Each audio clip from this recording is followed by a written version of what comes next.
In this video, we're going to be talking about how to redeem a gift card or coupon code in Mercari application. So let's just get straight into the video. First things first, simply go ahead and open your Mercari application. Now, simply go ahead and add something to your cart. So let's just say I want to add this Jordan into my cart.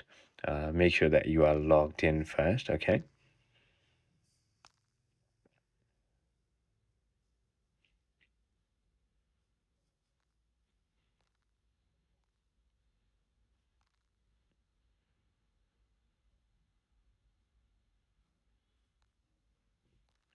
Once you're logged in and you add it to your cart, all you need to really do is simply go ahead and head to checkout, and on the checkout page you're going to be able to choose gift card as your payment option. Simply go ahead and enter your code and then click on apply. I hope this video clarified everything for you. If you have further more queries, feel free to comment down